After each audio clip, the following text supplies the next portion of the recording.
Dans la quête incessante du succès et du bonheur, nombreux sont ceux qui croient que l'atteinte de leurs objectifs matériels leur apportera la paix intérieure.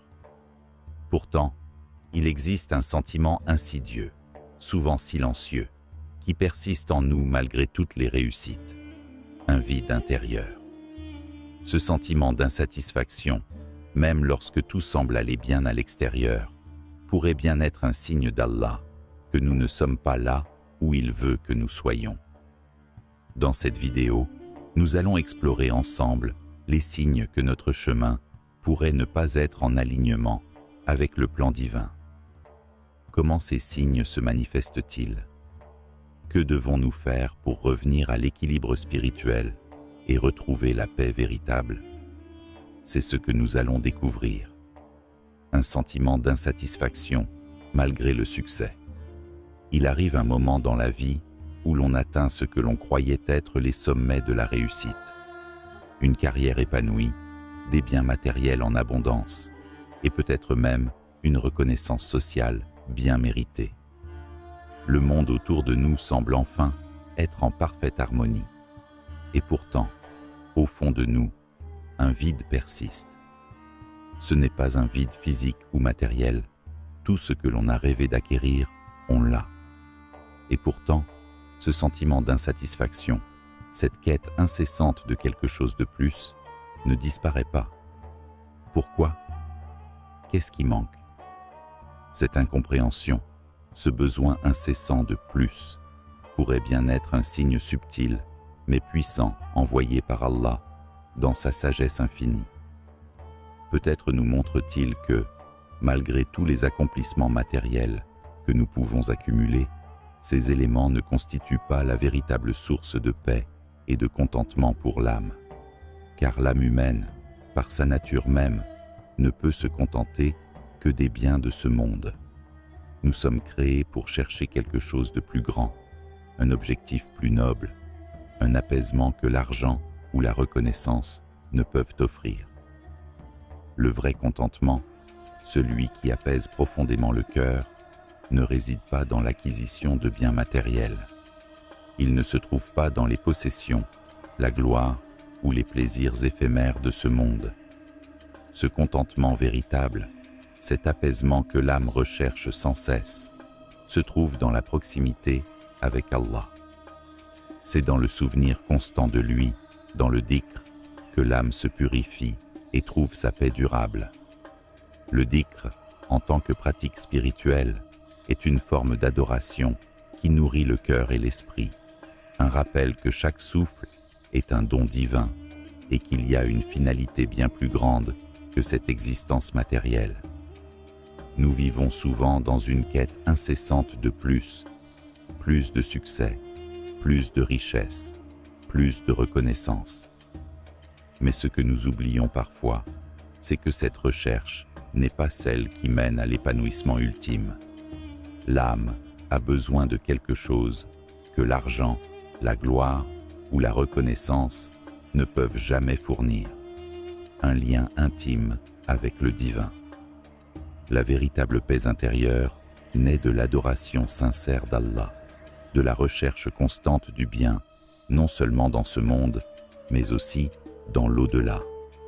Cette insatisfaction malgré les succès matériels est, en réalité, une bénédiction déguisée.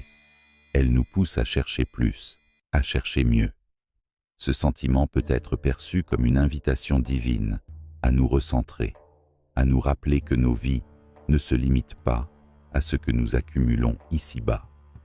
Allah, dans sa miséricorde infinie, nous guide en nous montrant qu'il y a une voie bien plus élevée, celle qui mène à la satisfaction intérieure et à la paix durable. Cette quête n'est pas une recherche de plaisir éphémère, mais un chemin vers un contentement spirituel profond qui transcende les limites de ce monde. Alors, lorsque l'on ressent ce vide, même au sommet de nos succès, peut-être que c'est un signe que nous avons besoin de réorienter nos priorités. C'est un rappel que la paix véritable ne réside pas dans l'extérieur, mais dans la connexion profonde avec notre Créateur, dans la pratique du dhikr, dans l'amour de notre foi. C'est cette paix, cet apaisement du cœur que l'on trouve en cherchant Allah, en se rapprochant de lui à travers l'adoration sincère et l'engagement à faire le bien, non seulement pour soi-même, mais pour l'ensemble de la création. C'est dans cette proximité divine que l'âme trouve enfin le contentement, un contentement qui transcende tout ce que ce monde peut offrir. 2. Des épreuves répétées sans progrès. Il existe des moments dans la vie où les épreuves semblent se succéder sans fin. Que ce soit des problèmes de santé, des difficultés financières ou des conflits dans les relations, ces épreuves semblent surgir à intervalles réguliers, nous épuisant moralement et spirituellement. On pourrait penser qu'après chaque lutte, un jour viendra où les choses s'amélioreront, où nous verrons enfin la lumière au bout du tunnel. Mais parfois, la lumière semble s'éloigner encore plus, et malgré tous nos efforts, nous avons l'impression de tourner en rond, de ne pas avancer. C'est là que la question se pose. Pourquoi ces épreuves continuent-elles de se répéter? Qu'est-ce qu'elles cherchent à nous enseigner? Pour ceux qui sont croyants, les épreuves sont parfois vues comme des tests envoyés par Allah, destinés à purifier notre âme et à élever notre foi. Ces épreuves ne sont pas là pour nous briser, mais pour nous rapprocher de lui. Allah, dans sa sagesse infinie, sait exactement ce dont nous avons besoin pour progresser sur le chemin de la foi. Il sait que parfois, l'adversité est le seul moyen pour nous de nous éveiller à notre vraie nature, d'éprouver notre patience et de renforcer notre connexion avec lui. Mais d'un autre côté, certaines épreuves, bien que semblant similaires, peuvent avoir un tout autre but. Elles peuvent aussi être des signaux subtils, des avertissements divins, nous indiquant que nous suivons peut-être un mauvais chemin. Si malgré tous vos efforts, vous sentez que vous ne progressez pas, que les épreuves deviennent de plus en plus lourdes et que vous ne tirez aucune leçon spirituelle ou personnelle de cette situation, il est peut-être temps de faire une pause et de réfléchir. Ces répétitions peuvent être un message d'Allah, un appel à reconsidérer vos choix, à revoir la direction que vous avez prise. Peut-être que la voie que vous empruntez actuellement ne vous rapproche pas de votre Créateur, mais au contraire, vous en éloigne. Peut-être avez-vous pris des décisions qui, bien que logiques ou raisonnables aux yeux du monde, ne sont pas en alignement avec ce qu'Allah attend de vous. Ce n'est pas rare de voir les épreuves se multiplier, mais il est important de se demander si elles nous aident à grandir spirituellement. Parfois, nous nous accrochons à des choses qui ne nous apportent ni paix ni progrès, et Allah, dans sa miséricorde, nous donne ces épreuves comme des moyens de nous ramener sur la bonne voie. Ces difficultés, bien que douloureuses sur le moment, peuvent être des bénédictions déguisées. Elles peuvent être des opportunités pour revoir nos priorités, pour prendre du recul et nous réaligner avec ce qui est vraiment important dans cette vie. Il se peut que vous ressentiez une frustration profonde, une sorte de lassitude face à ces difficultés répétées. Mais rappelez-vous que chaque épreuve a un but, même si ce but n'est pas toujours immédiatement apparent. Parfois, ces difficultés sont un moyen pour Allah de nous rappeler que, malgré tous nos efforts, nous ne pouvons rien accomplir sans sa volonté.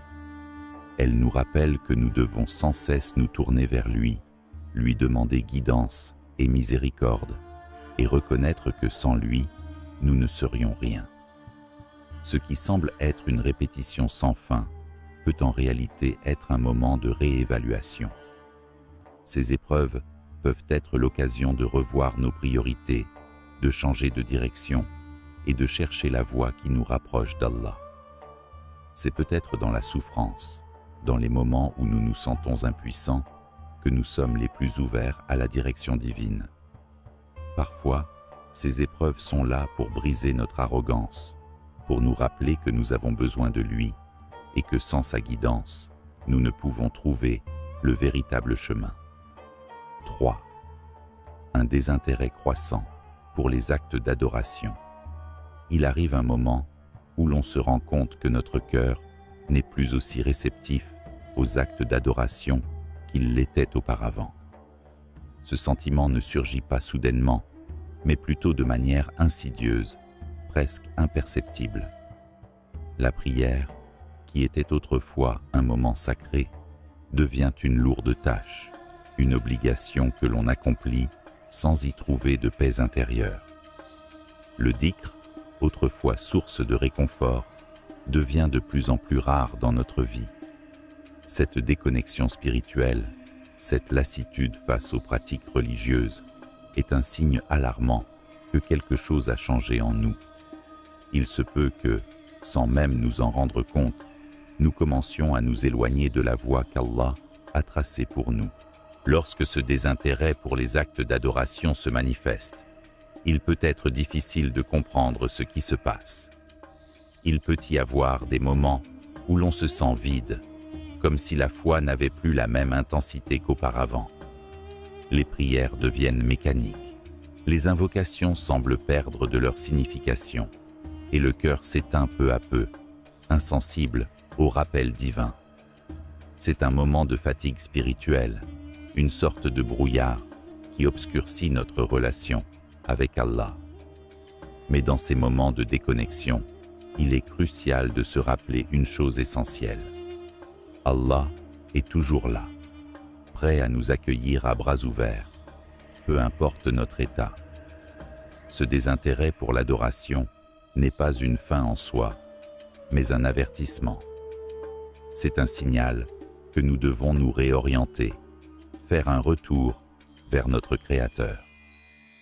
Allah, dans sa grande miséricorde, nous donne ces moments de fatigue spirituelle pour nous inciter à rechercher un renouveau.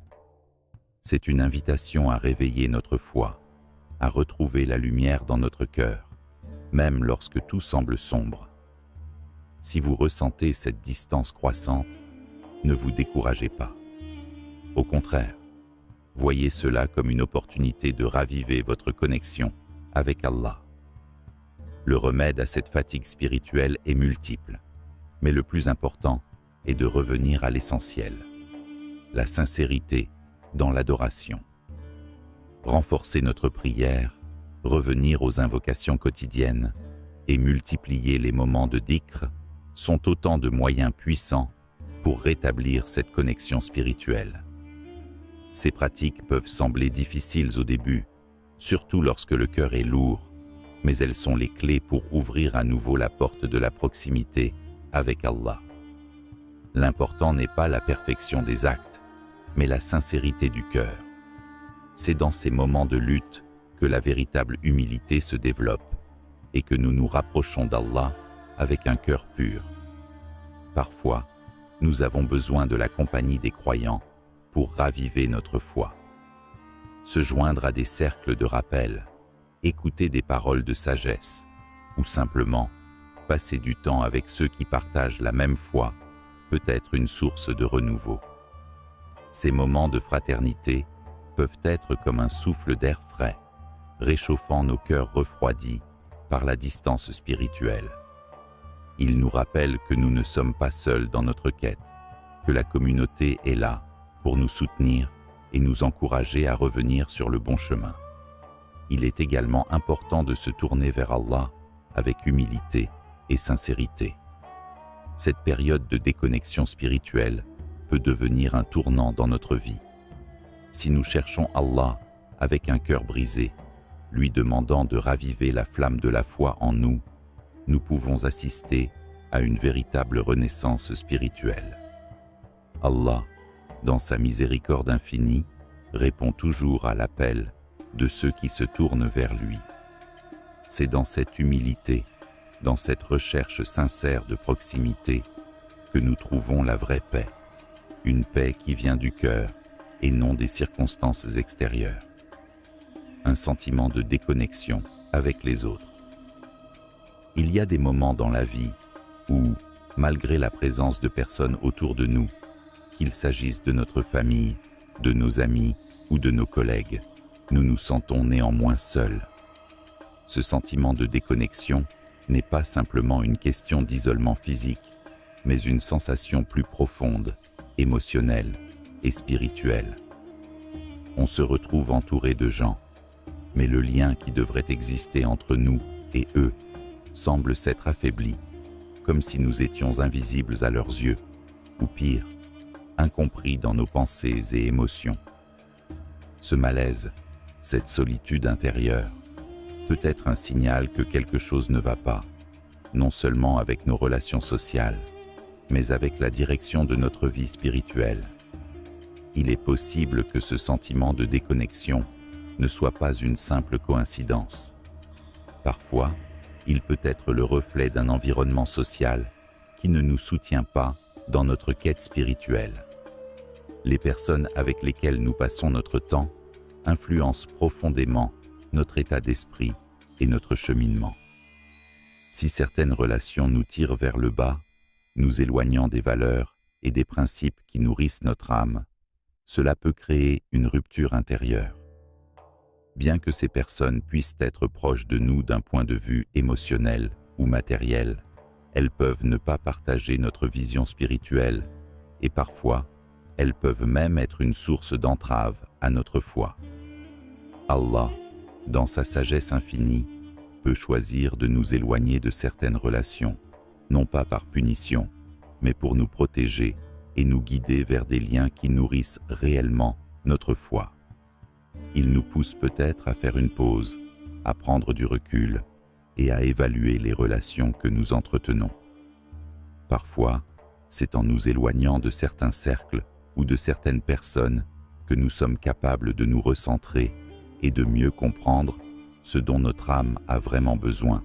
Ces moments de déconnexion peuvent être un appel à chercher des relations plus sincères et plus pures, des relations qui nous rappellent constamment la grandeur d'Allah et nous inspirent à avancer sur le chemin du bien.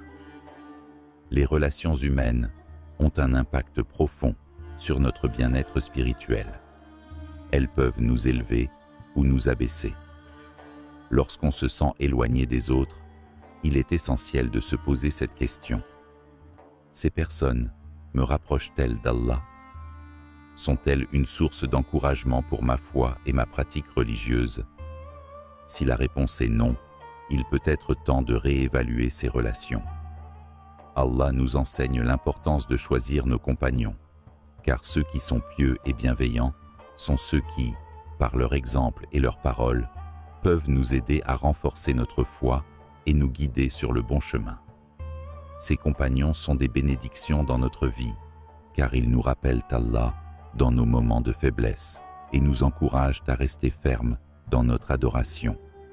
Il est important de se rappeler que la solitude spirituelle peut parfois être un moyen pour Allah de nous purifier et de nous guider vers ce qui est véritablement bénéfique pour nous. Ce n'est pas une forme de rejet ou de punition, mais plutôt une invitation à renforcer notre relation avec lui. Si nos relations avec les autres ne nous aident pas à progresser dans notre foi, Allah peut choisir de nous éloigner d'elles, afin de nous permettre de nous rapprocher de ceux qui partagent notre vision spirituelle et qui sont là pour nous rappeler, à chaque instant, la grandeur d'Allah. Ainsi, même si le sentiment de déconnexion avec les autres peut être difficile à vivre, il est important de se tourner vers Allah et de chercher des relations qui nous élèvent spirituellement et nous rapprochent de lui. 5. Des échecs répétés malgré vos efforts. Il arrive un moment où, malgré tous nos efforts et notre détermination, nous rencontrons des échecs à répétition. Nous faisons de notre mieux, nous mettons notre cœur et notre âme dans ce que nous entreprenons. Mais malgré tout, les choses ne semblent pas aller dans la direction que nous espérions. Ces échecs peuvent être décourageants, frustrants, et nous amener à nous poser des questions sur nos capacités, nos choix et même notre foi. Pourquoi, malgré nos efforts sincères, avons-nous l'impression de ne pas réussir? Pourquoi est-ce que tout semble échouer, malgré tous nos sacrifices. Il est essentiel de comprendre que, parfois, ce que nous percevons comme un échec n'est en réalité qu'une protection d'Allah. Il nous arrive souvent de juger nos épreuves à travers le prisme de notre propre compréhension limitée, et c'est là que nous nous trompons.